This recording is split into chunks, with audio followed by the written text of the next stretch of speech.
আজকে আমরা শিখব উচ্চতর গণিত বীজগণিতিক রাশির চ্যাপ্টার 2 এর আংশিক ভগ্নাংশ শিখব। তো আংশিক ভগ্নাংশ কি প্রথমে আমরা সেটা একটু বুঝবো। আমাদেরকে এখানে কি বলছে দেখো, যদি কোনো ভগ্নাংশকে কোনো একটা ভগ্নাংশ, সাপোজ এই যে এটা একটা ভগ্নাংশ, ঠিক আছে, তাহলে কোনো ভগ্নাংশকে একাধিক ভগ্নাংশের যোগফল রূপে প্রকাশ করা যায়।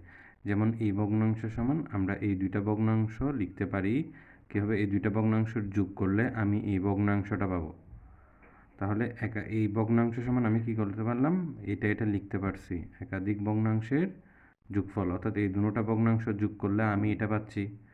তাহলে কোনো ভগ্নাংশকে একাধিক ভগ্নাংশের যোগফল রূপে প্রকাশ করা হয়, তবে শেষোক্ত ভগ্নাংশগুলোর প্রত্যেকটিকে, এই যেগুলা এগুলো শেষোক্ত ভগ্নাংশ, এগুলোর প্রত্যেকটিকে প্রথম উক্ত ভগ্নাংশের, অর্থাৎ এই ভগ্নাংশের আংশিক ভগ্নাংশ বলা হবে। তাহলে আমরা এই যে 3x minus 8 divided by x square minus 5x plus 6 equals to 2/x minus 2 plus 1/x minus 3, এই যে এই দুইটাকে আমরা আলাদা আলাদা করে, এটা একটা অংশ এই ভগ্নাংশের অংশ, এটা একটা এই ভগ্নাংশের অংশ, তাহলে এইগুলাই হচ্ছে কি উল্লেখিত, অর্থাৎ এই ভগ্নাংশটার আংশিক ভগ্নাংশ। তাহলে আমরা বুঝতে পারছি আংশিক ভগ্নাংশ কি। তাহলে আমাদেরকে যদি ক নাম্বার প্রশ্নের মধ্যেও যদি এই প্রশ্নটা আসে, তাহলে আমরা বলবো যদি কোনো ভগ্নাংশকে একাধিক ভগ্নাংশের যোগফল রূপে প্রকাশ করা হয়, তবে শেষোক্ত ভগ্নাংশগুলোর প্রত্যেকটিকে প্রথম উক্ত ভগ্নাংশের আংশিক ভগ্নাংশ বলা হয়। আচ্ছা, এবার হচ্ছে যে আমরা তো ভগ্নাংশ চিনলাম, আমাদের এখন হচ্ছে যে প্রকৃত এবং অপ্রকৃত ভগ্নাংশ চিনতে হবে। আমরা স্বাভাবিকভাবে হচ্ছে যে এই যে পাটিগণিতের মধ্যে প্রকৃত এবং অপ্রকৃত ভগ্নাংশ খুব ইজিলি চিনতে পারতাম। এই যে প্রকৃত এবং অপ্রকৃত ভগ্নাংশের শর্ত পাটিগণিতের মধ্যে হচ্ছে যে এই যে 5/3 এভাবে লিখলাম, তার মানে এখানে এটা হচ্ছে হর আর এটা হচ্ছে লব। তাহলে এইখানে আমরা যদি দেখি 5 বড় 3 ছোট, তার মানে হর বড় লব ছোট, তাহলে এটা হচ্ছে যে প্রকৃত ভগ্নাংশ। এটা কি ভগ্নাংশ? এটাকেই আমরা বলবো প্রকৃত ভগ্নাংশ।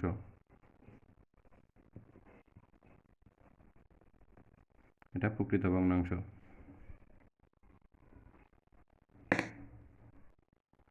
আর হচ্ছে অপকৃত ভগ্নাংশ যদি হয়, অপকৃত ভগ্নাংশ কেমন হবে? অপকৃত ভগ্নাংশ যেমন আমরা এই যে 7/4 যে 4/7 লিখলাম, এখানের মধ্যে এটা লব বড় হর ছোট। অথবা আরেকটা জিনিস হচ্ছে যে এই যে লব হর যদি সমান সমান হয়, তাকেও আমরা অপকৃত ভগ্নাংশ বলতে পারি। তাহলে এই যেগুলো হচ্ছে কি ভগ্নাংশ? অপকৃত ভগ্নাংশ পাটিগণিতের ভাষায়। কিন্তু আমরা বীজগণিতিক রাশিতে কিভাবে আমরা প্রকৃত ভগ্নাংশ আর অপ্রকৃত ভগ্নাংশ খুঁজে বের করব? দেখো, আমরা একটা ভগ্নাংশ নিলাম n(x) ডিভাইডেড বাই d(x). মনে করো এখানে x চলকের কোনো একটা বহুপদী আছে, এখানেও x চলকের কোনো একটা বহুপদী আছে।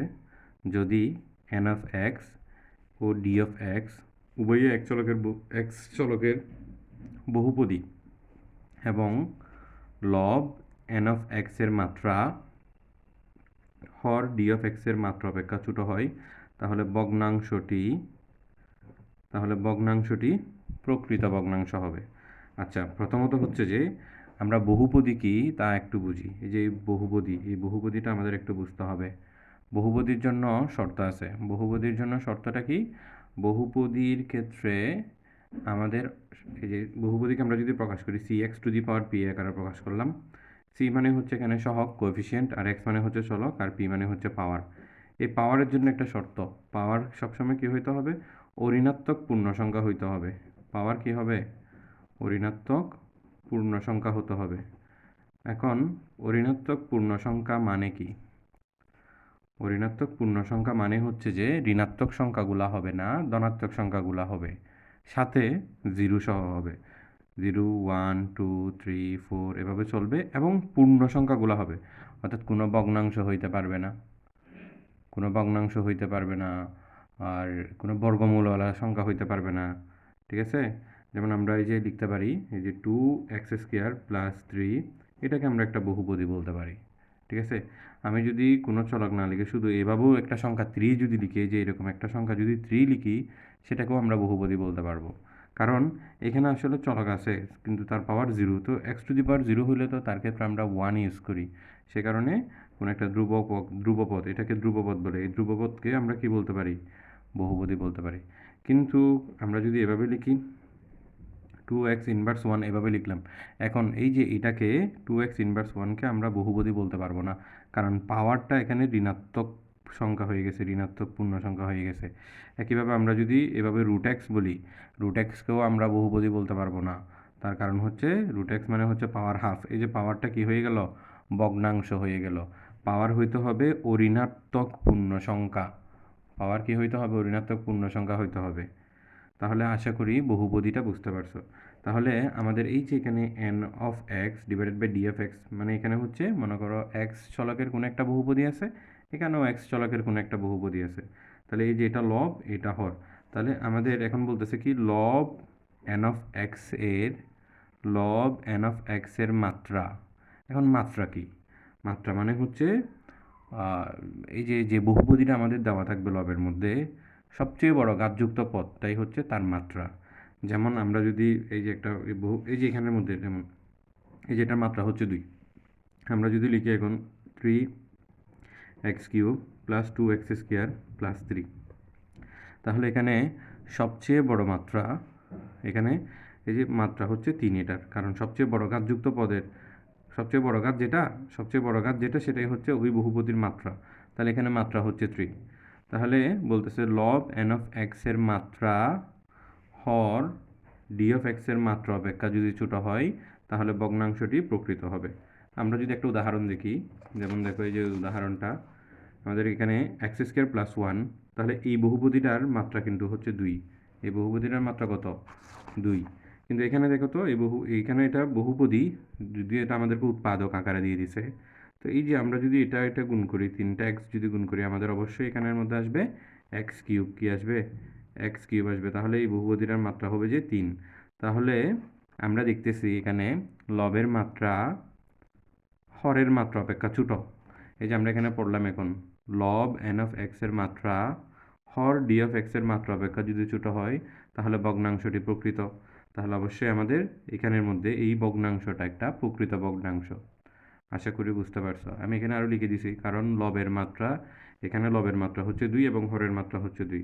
তাহলে উল্লেখিত ভগ্নাংশের লবের মাত্রা হরের মাত্রার তুলনায় ছোট, তাহলে সেজন্য এটা প্রকৃত ভগ্নাংশ। এখন ভগ্নাংশটি অপকৃত কখন হবে? যদি লব n অফ x এর মাত্রা হর ডি অফ x এর মাত্রার সমান অথবা বড় হয়। সমান হবে মাত্রা অথবা বড় হইতে পারে, অর্থাৎ লবের মাত্রা বড় হরের মাত্রা ছোট, এরকম যদি হয়, অথবা লব এবং হর দুটোটার মাত্রা সমান, তাহলে ভগ্নাংশটা অপকৃত ভগ্নাংশ হবে। এই যে আমরা যদি উদাহরণটা খেয়াল করি, এখানে দুইটা উদাহরণ দিছি। এই যে এখানে x⁴, তাহলে এটাই হচ্ছে এই বহুপদীর মাত্রা। মাত্রা কত এখানে? 4। আমরা যদি নিচে হরের ক্ষেত্রে দেখি, এটার মাত্রা হচ্ছে এখানে 1। ঠিক আছে? তাহলে এখানে 1, তার মানে এই যেখানে লবের মাত্রা বড় হরের মাত্রা ছোট, তাহলে এটা অবশ্যই অপকৃত ভগ্নাংশ। একইভাবে আমরা যদি এখানে আসি, এই বহুপদীটার মাত্রা হচ্ছে 3 আর এই বহুপদীটার মাত্রা হচ্ছে 1, তাহলে অবশ্যই এখানে লবের মাত্রা বড় হরের মাত্রা ছোট, তাহলে এটা অবশ্যই কি? অপকৃত ভগ্নাংশ।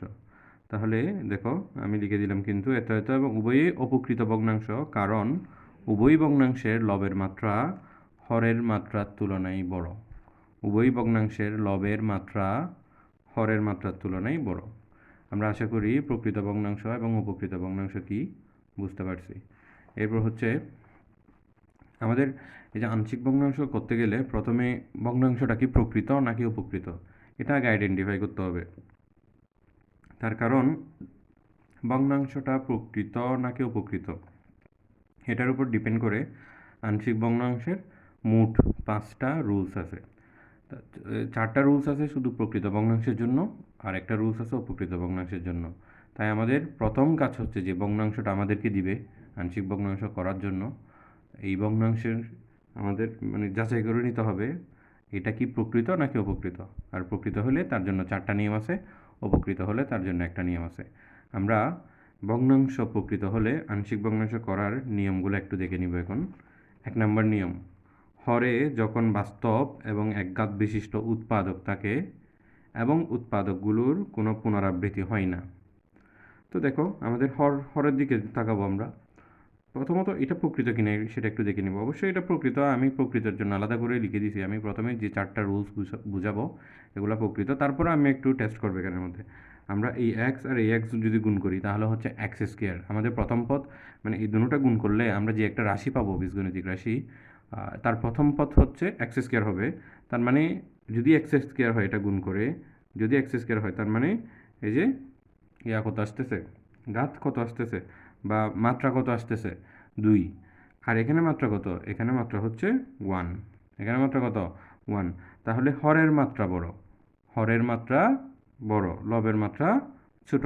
এই যে আমরা এখানে প্রকৃত ভগ্নাংশের যেটা শিখছিলাম, লবের মাত্রা হরের মাত্রা অপেক্ষা ছোট হবে, লবের মাত্রা হরের মাত্রা অপেক্ষা ছোট, অর্থাৎ হরের মাত্রা বড় হবে, লবের মাত্রা ছোট হবে।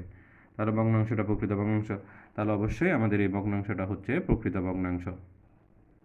তাহলে এখন আমাদের করণীয় কি? তাহলে যখন আমাদের হরে যখন বাস্তব এবং একঘাত বিশিষ্ট উৎপাদক থাকে এবং উৎপাদকগুলোর কোনো পুনরাবৃত্তি হয় না। এখানে আমরা যদি দেখি উৎপাদক, এই যে x-1 x-2, কোনো একটা উৎপাদককে আমরা 2বার দেখতেছি না, অর্থাৎ x-1 হোল স্কয়ার নেই, x-2 হোল স্কয়ার নেই। তা যদি 2বার 3বার এভাবে থাকতো তাহলে তো হোল স্কয়ার বা কিউব এভাবে আমরা ইউজ করতাম, তাহলে সেটা নেই। তাহলে এই যে পুনরাবৃত্তি হয় নাই। তো আমরা কি করবো এখন, এই যে উৎপাদকটা একবার নিচে লিখবো আর এখানে উপরে এ থাকবে, আর এই উৎপাদকটা এখানে লিখবো, বি থাকবে, আর এই যে অংশগুলো যোগ করে দিব। আমাদের পরবর্তীতে এই এ এবং বি এর মান বের করতে হবে, আমাদের পরবর্তীতে এ এবং বি এর মান বের করতে হবে। তো আমরা যখন ম্যাথগুলো করব তখন ক্লিয়ার হবে বিষয়টা।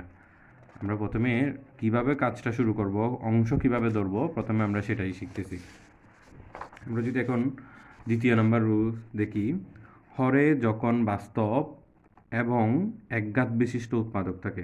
আমরা যদি দেখি যে এখানে হরে একঘাত বিশিষ্ট উৎপাদক, অর্থাৎ এক্সের উপর এখানে পাওয়ার নেই, এখানেও এক্সের উপর পাওয়ার নেই, তার মানে এটা একঘাত বিশিষ্ট উৎপাদক, এটা একঘাত বিশিষ্ট উৎপাদক।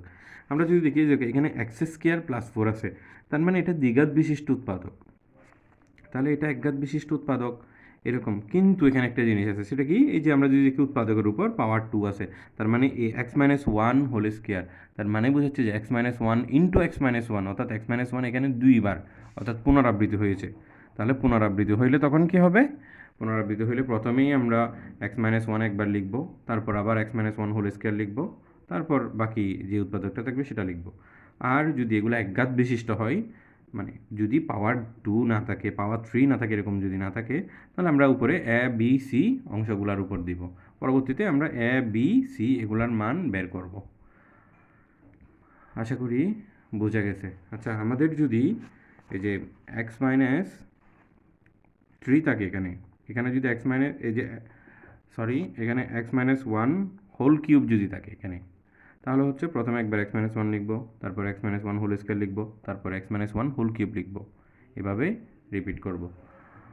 আশা করি বুঝতে পারছো। আচ্ছা, হরে যখন বাস্তব এবং দ্বিঘাত বিশিষ্ট উৎপাদক থাকে, আমরা যদি এখানে দেখি যে বাস্তব উৎপাদক এবং দ্বিঘাত বিশিষ্ট, দেখো এটা একঘাত বিশিষ্ট কিন্তু এটা দ্বিঘাত বিশিষ্ট।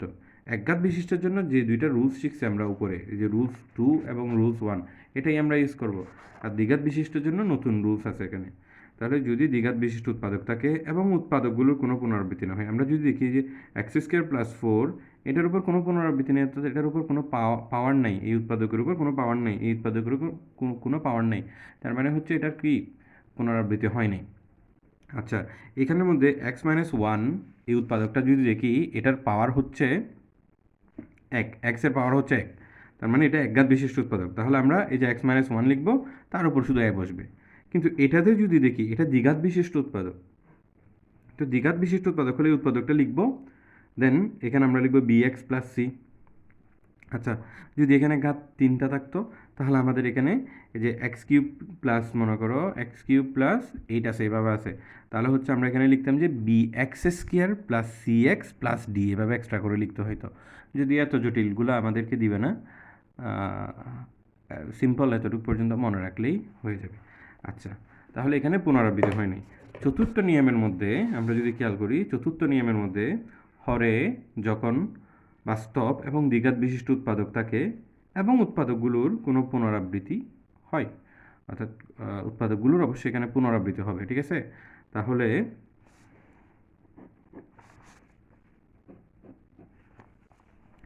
উৎপাদকগুলোর যদি পুনরাবৃত্তি হয় তাহলে কীরকম হবে? সো খেয়াল করো, প্রথমত আমরা এক্সকে দেখি, এটাও তো একটা উৎপাদক, এটার উপর পাওয়ার 1, তো পাওয়ার 1 থাকলে তারা হচ্ছে কি ওই যে এই এ বি সি এভাবে বসবে, যাদের একঘাত বিশিষ্ট উৎপাদক, তো এটা তো একঘাত বিশিষ্ট একটা উৎপাদক, তাহলে এটার উপর আমাদের এখানে এ বসবে। তো এরপর হচ্ছে x square plus 1 whole square. প্রথমত হচ্ছে যে এটা দ্বিঘাত বিশিষ্ট উৎপাদক, দ্বিঘাত বিশিষ্ট উৎপাদক হলে দ্বিঘাত বিশিষ্ট উৎপাদক হলে আমাদের এই ক্ষেত্রে b x plus c d x plus e এভাবে করে আসবে। এখন আমাদের এই যে x square plus 1 whole square, এখানে যদি আমরা খেয়াল করি এটা পুনরাবৃত্তি হয়েছে, পুনরাবৃত্তি হলে প্রথমে এক্স স্কোয়ার প্লাস 1 একবার লিখবো, আবার x square plus 1 whole square লিখবো। যদি আমাদের এখানে x square plus 1 whole cube থাকতো, আমরা এক্স স্কোয়ার প্লাস 1 একবার লিখতাম, এরপর x square plus 1 whole square লিখতাম, এরপর আবার x square plus 1 whole cube লিখতাম। তো আমাদের এত বড় কাজ দেয় না বিদায় আমরা আর বাড়াচ্ছি না, ইটস এনাফ, এতটুক পর্যন্তই থাকবে আমাদের। তো এই যে লিখলাম উৎপাদক লেখার পর উৎপাদকের উপর তা ডিপেন্ড করে আমরা উপরে বসাবো। উৎপাদকটা যদি দ্বিঘাত বিশিষ্ট হয় তাহলে বি এক্স প্লাস সি বসছে, তারপর এখানেও সেম, এই উৎপাদকটা আবার দ্বিঘাত বিশিষ্ট, তাহলে ডি এক্স প্লাস ই বসছে। এরপর যদি আমাদের এখানে যদি থাকতো x square plus 1 whole cube এরকম থাকতো, তাহলে এখানেও আমাদের তখন আবার এফ এক্স প্লাস জি এভাবে লিখতে হইতো, ঠিক আছে? তো যদিও এটা নাই থাকলে আমাদের এভাবেই লিখতে হইতো। তাহলে এই ছিল প্রকৃত ভগ্নাংশ সম্পর্কে 4টা রুলস, আশা করি বুঝতে পারছো।